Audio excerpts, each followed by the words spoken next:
Now that you understand what masculine and feminine energy actually are, it's time to go deeper.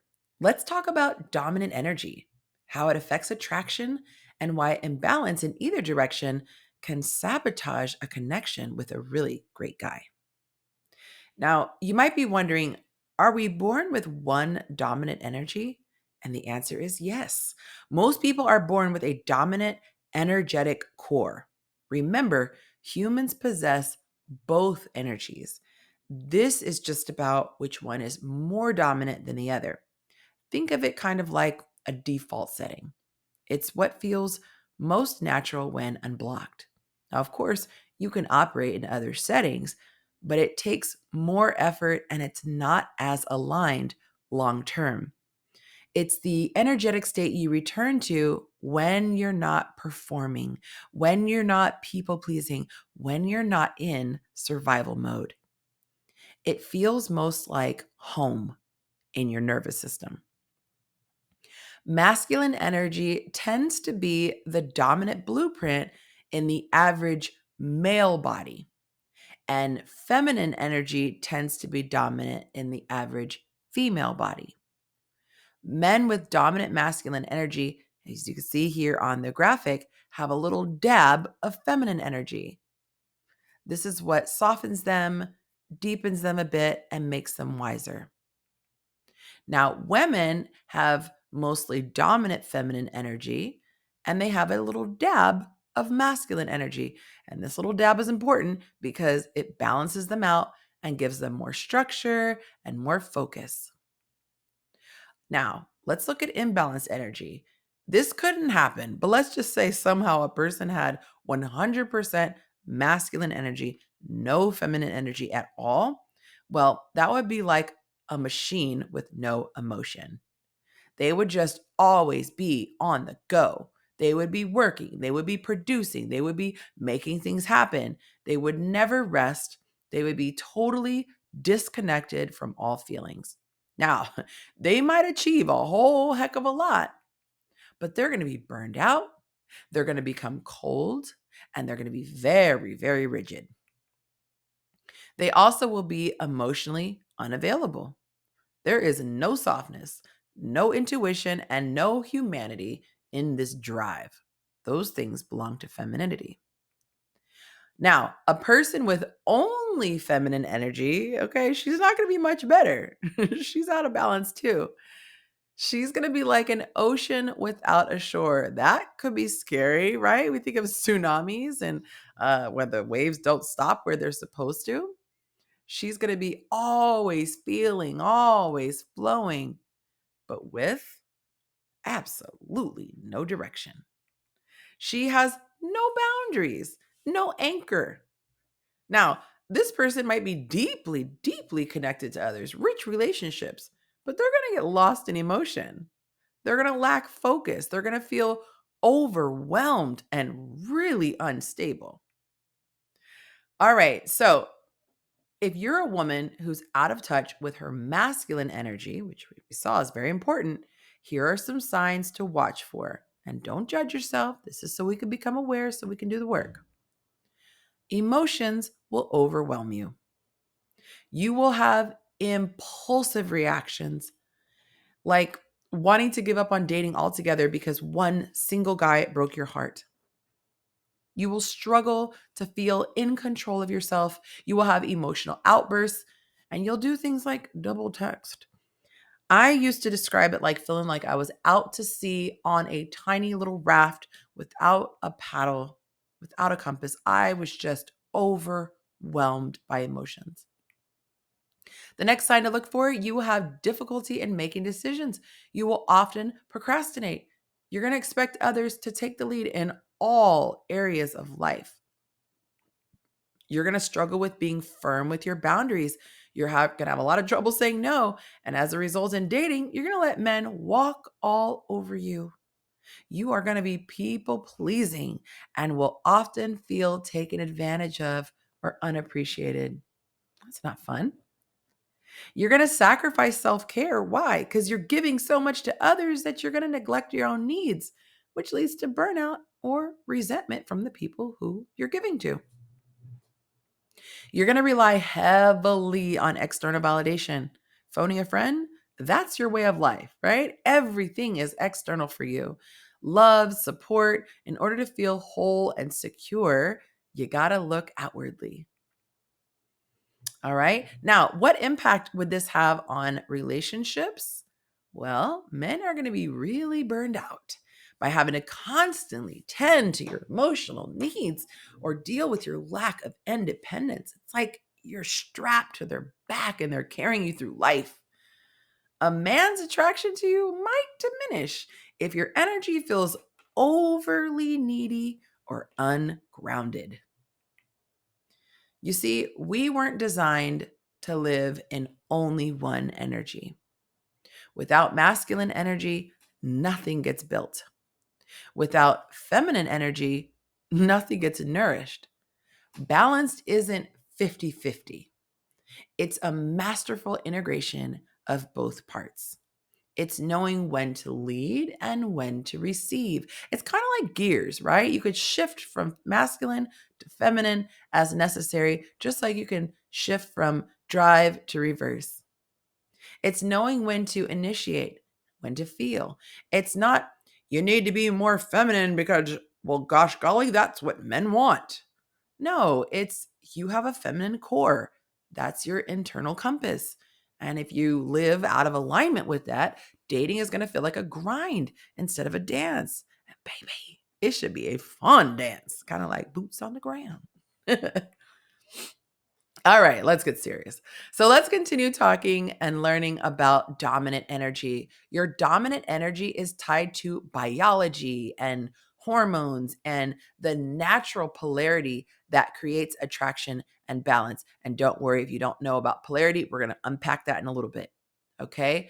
But dominant energy, it's not rigid and it's also not universal. Let's get into this.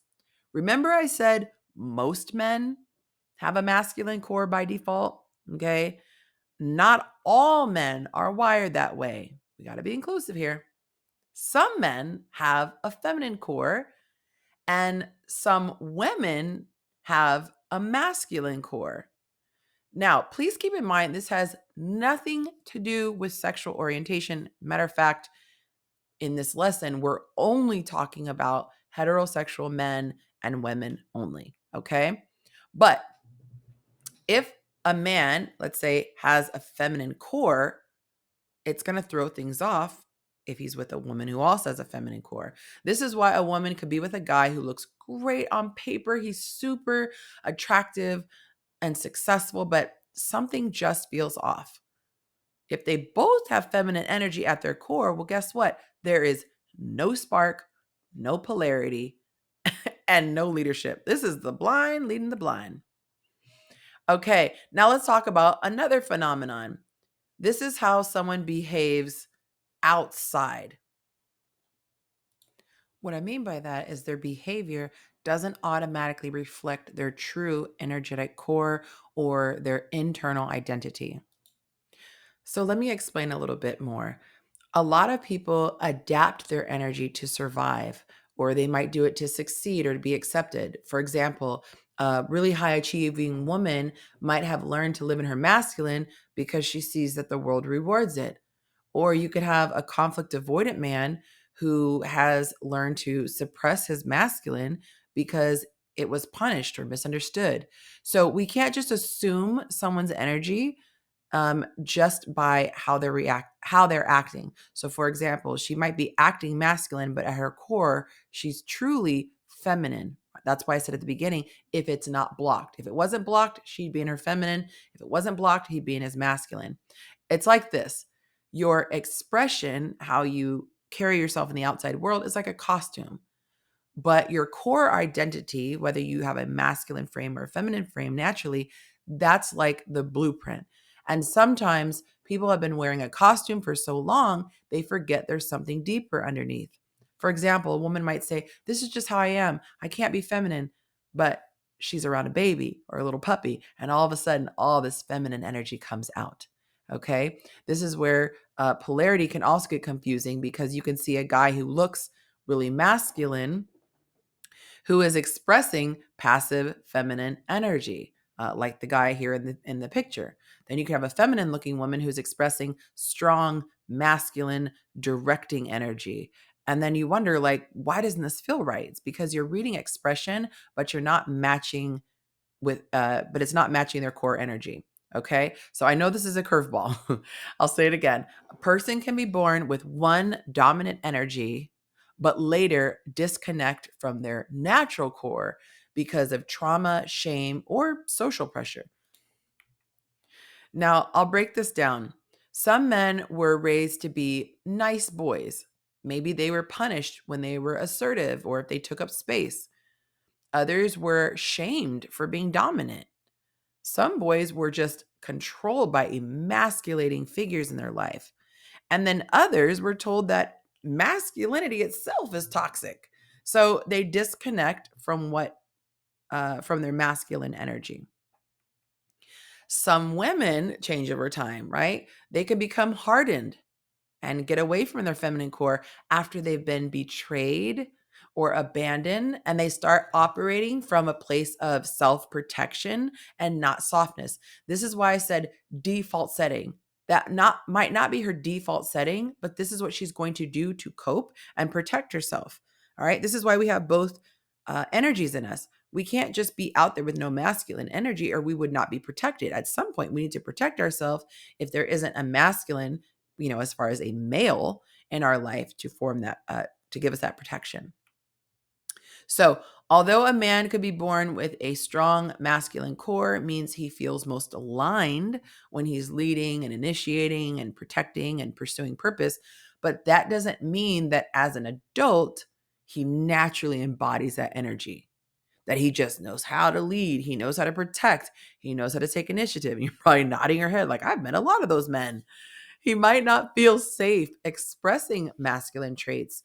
He might not know how to handle challenge or responsibility or give direction. Here's an example. Some men freak out when a woman expresses herself. He panics. He doesn't want to know what to do. He just wants to shut down. He can't take it because he feels like it's an attack on him. He doesn't know how to be grounded and be a container for all of her emotions, right? Because she might be like the tsunami. It's all over the place. Okay. But even though his core is masculine, he might show up really passive, avoidant, okay, uncertain. He could be even soft spoken, one of the go with the flow guys, and be really emotionally tuned in, but be completely disconnected from his purpose, be waiting for the woman to lead, to initiate. He could have be fearful of rejection and responsibility.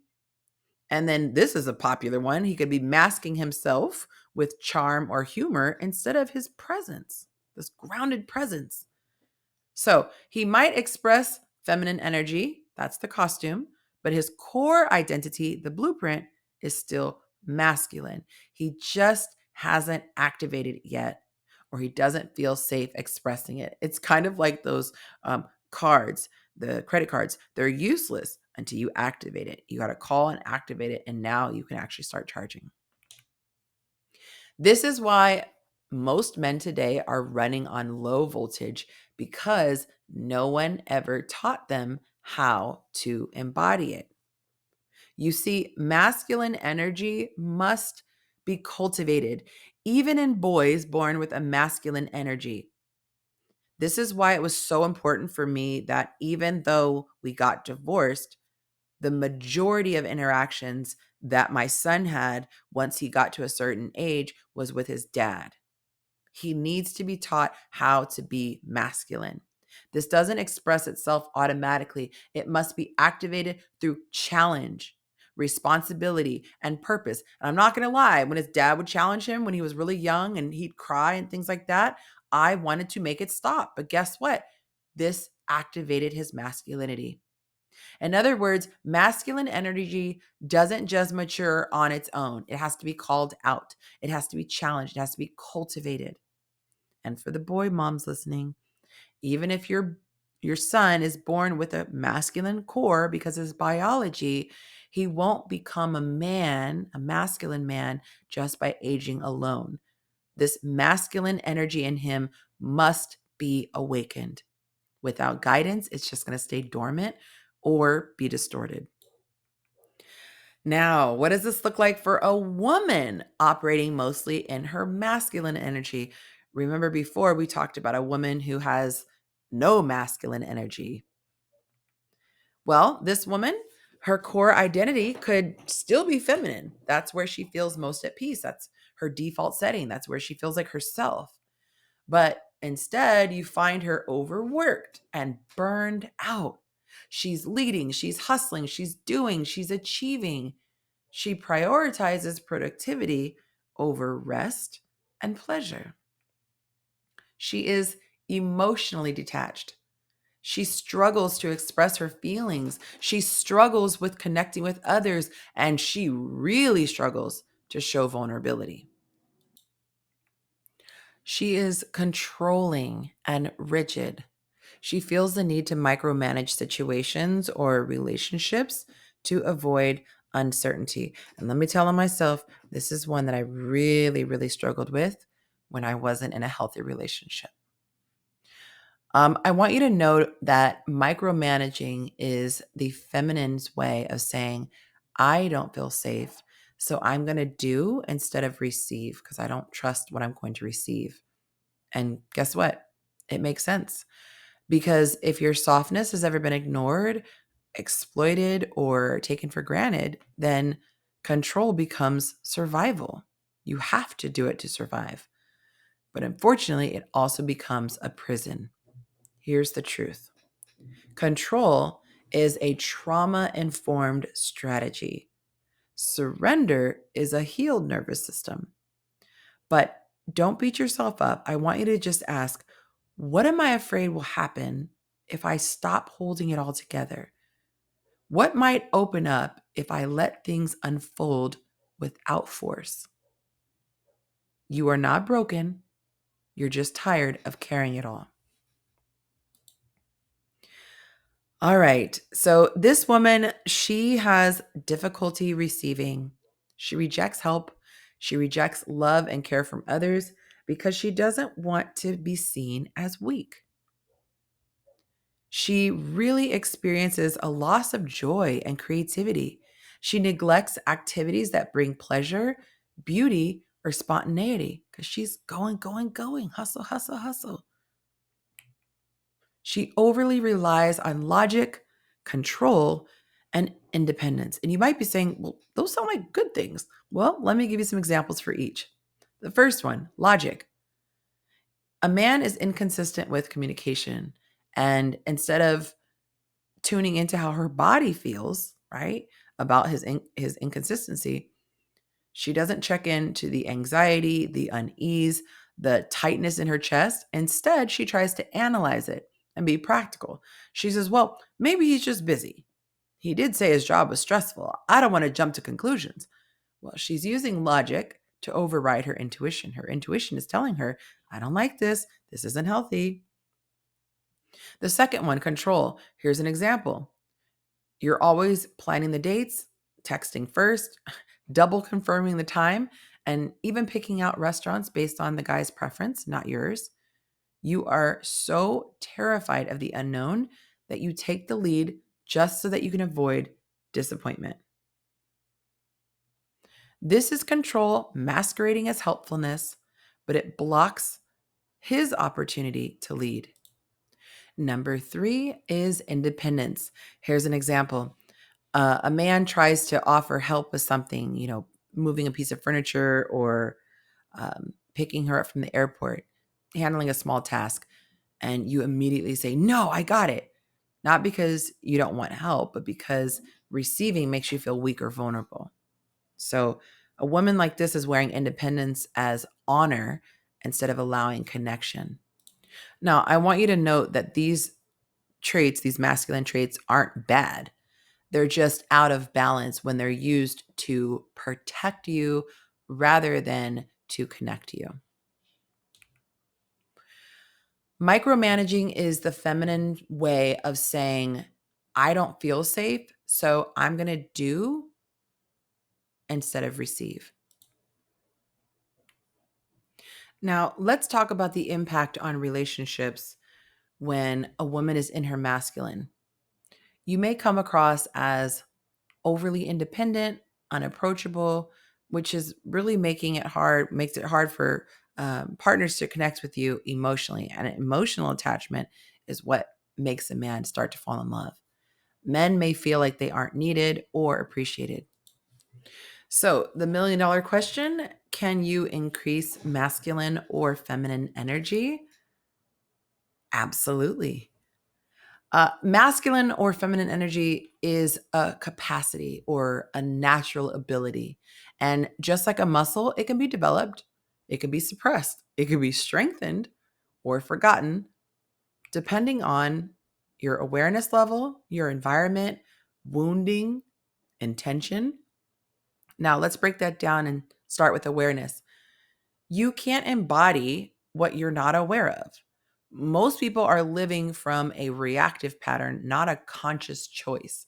So if you've never been taught to recognize energy or notice when you're in your masculine versus your feminine, you're just going to default to whatever feels the safest, not what's truly aligned with you.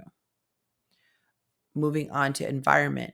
Your energy is shaped by what gets rewarded or punished. If you grew up in an environment where softness was seen as weakness, then your feminine might have gone underground. If you were taught that leadership makes you too much, your masculine might have been shut down. Wounding. Unhealed pain distorts energy. A wounded feminine becomes really needy or manipulative, and we're going to get more into that in one of the next lessons. A wounded masculine becomes controlling or avoidant. Instead of flowing in your true energy, you end up performing from a place of fear and shame or survival. This is why it's so important. We talked about this in module 1, that you discern immediately if you're ever coming from a place of fear. Last, we have intention. Energy can be reclaimed on purpose. So that's good news for you today. When you decide to reconnect with your feminine or activate your masculine, you shift from unconscious reaction to conscious embodiment. Intention is what turns potential into power. Think about in module 1 where we were talking about becoming mindful of your thoughts, right? There's awareness. Then you can set the intention, I'm not going to marinate on these hurtful thoughts. I'm going to think something instead. I'm going to do something different.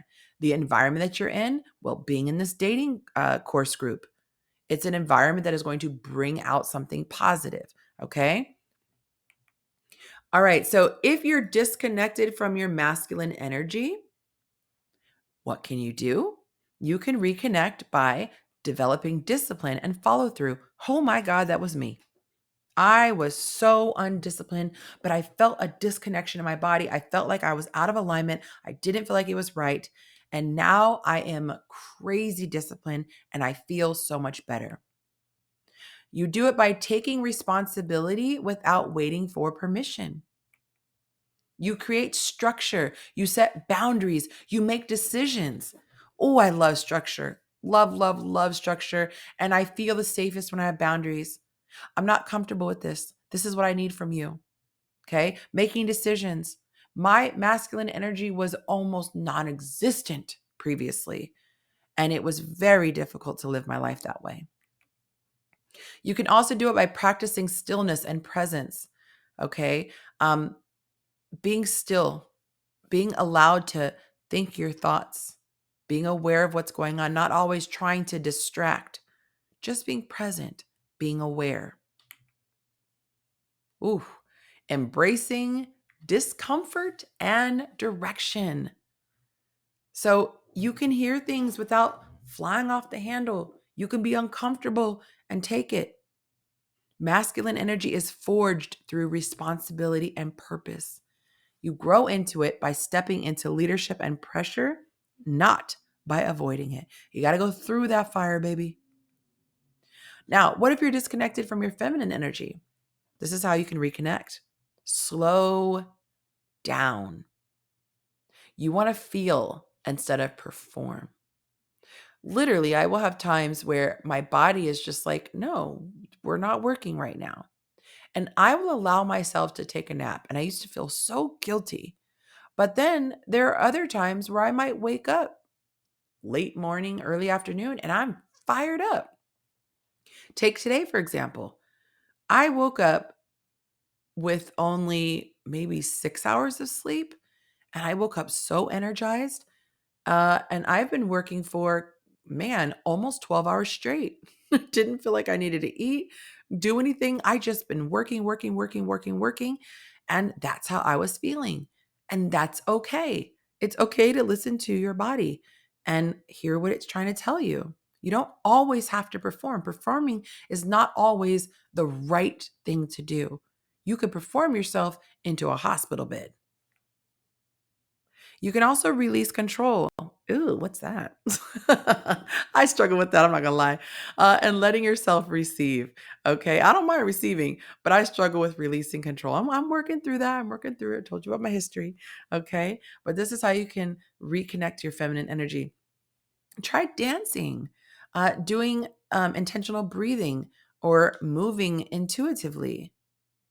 You can create beauty and softness and pleasure in your environment. Do you know something as simple as keeping your space neat and tidy? That can be called beauty, right? I don't feel good in chaos.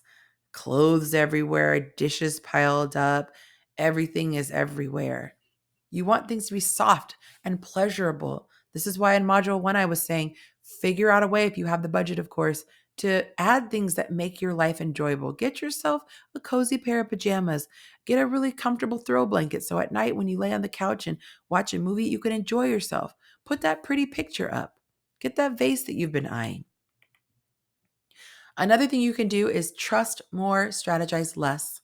Woo, I am having to tap into that as an entrepreneur who is a woman of faith. Trust the Lord that He will give me what I need. And I don't have to just overly strategize. Of course, I'm going to show up and do my work, but I'm going to trust Him to give me what I need. Feminine energy grows through surrender and expression. It deepens when you let yourself be seen and felt, not just efficient and productive. Okay, now let's talk about the amazing power of polarity and why feminine energy attracts masculine presence. As I stated earlier, masculine and feminine energy isn't about taking on gender roles, acting like a 1950s housewife. No, every human carries both energies, although men hate to be told they have feminine energy. Sorry, buddy, you do. And those energies are meant to complement each other inside of yourself and also with the opposite sex. Because you see, attraction requires contrast. Have you ever heard that old saying, opposites attract? Well, it's true. The magic happens when polarity exists. One is leading, one is leaning in. One initiates, the other receives. This is what creates attraction, flow, and emotional momentum. You can't see it, but you can feel it. Just like magnets, when you have opposite energies, it creates a pull. There's going to be a spark, or what you call chemistry. Like a rubber band, when you pull it in opposite directions, guess what it wants to do so badly? Come together. Polar energies create tension, which ultimately leads to passion. But if, on the other hand, two people are in the same dominant energy, which is the best case scenario, there's going to be respect possibly, but there's no tension. It's like having both of your hands on one side of the rubber band. The other side is just going to flop, right? There's no tension at all. Now, let's look at this. Two people with the same energy. So in this example, it's two people in feminine energy they might feel emotionally connected. They're going to be like, "Yes, queen." I'm just kidding. No, but they would connect deeply emotionally. But they're going to be a bit directionless. And like I mentioned, there's going to be zero tension. If both are operating in their masculine, well, it may be intense, might be fireworks shooting, might be violent at some point. Hope not. But it's definitely going to be competitive. It's butting of the heads. Think of two bulls. Okay. It's almost like the two feminine would be two sloths, and then two masculine would be two bulls. I mean, it's not a precise, but I just thought it was a funny analogy that came to my mind. Okay. Sloths ain't gonna go anywhere. Nothing's gonna get done. The bulls are gonna tear each other up. All right, so the power of polarity. When masculine meets feminine in their fullness, the charge is undeniable. Now, I know I told you that this lesson is just for heterosexual couples, and it is, but for just a moment, I want you to think about the power of polarity. No one can resist it. Why do I say that? Because even in same sex couples, they are still drawn to their polar opposite as far as energy. This is why you don't typically see a woman with super dominant masculine energy with another woman with super dominant masculine energy. And you don't see a man with dominant feminine energy with another man with dominant feminine energy. Masculine leads, it holds, it penetrates, while feminine softens and opens and receives. Now, let's get this really clear. Polarity does not mean passivity. It means making space for each other's essence. So let me give some examples to make it clear. Let's say, for example, on the one hand, you could say, "Let me know when you're free." That would be operating in your masculine energy. You see, you're taking charge, you're giving him direction. Feminine energy says, "Oh, I'd love to see you." Well, I'm free on Thursday or Saturday. And then she waits. Here's another example. A guy says, "Hey, we should hang out." If you're in your masculine energy, you would say, "Sure, when?" You're trying to take control. You already got that calendar out. The feminine energy says, "Oh, that sounds like fun. I'm curious to see what you plan." All right, let's do one other example. The meal ends, the guy grabs the check. Your masculine energy wants to blurt out, "Let me get my half. I'll pay for my part." While your feminine energy says, "Thank you," and receives the meal with grace. Not because she can't pay, but because receiving is part of feminine magnetism. And polarity is what makes a man feel like a man in your presence. And remember, you want a man to feel a man in your presence because he's going to associate that feeling of feeling good with being around you and want to be around you more and more. Okay. So he feels like a man in your presence, not because you shrink, not because you stop competing with him, but because you have different roles and you don't have to fight for the same position. If you're always in do mode, you're planning, you're pushing, you're over giving. It can unintentionally repel a masculine partner. But when you relax into your feminine essence, you create space for him to rise into his role. So, softening into your feminine invites him into his masculine. And girl, if he doesn't rise, that is all the data that you need to move on and keep it pushing. So, as we close, I want you to ask yourself, which orientation brings me the most peace, the most power, the most alignment with who I actually am? Which do I prefer? Being focused and purpose driven, or flowing and feeling and being present? Do I want to be logical and analytical most of the time, or emotional and intuitive? Do I want to be giving and leading and protecting? Do I want to be receiving and nurturing and inspiring? Do I want to be structured and stable, or would I rather be spontaneous and creative? How about pursuing or initiating versus inviting or responding? Seeking freedom and mission, or seeking connection and expression? One is going to be a bunch of acts of doing and thinking. The other is a state of being and feeling. Here's the bottom line. This isn't about pretending. It's about understanding how energy shapes connection. Okay, when you understand how the game is played, you can win. Letting yourself receive love without chasing it, knowing that softness is a strength and leadership can coexist with surrender. When you learn to balance both within yourself and honor polarity and partnership, relationships stop feeling like power struggles and start to feel like a rhythm.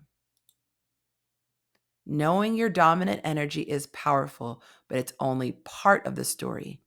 In the very next lesson, we're going to look at what happens when your energy gets wounded or distorted and how to move towards a healthier, more embodied version of yourself.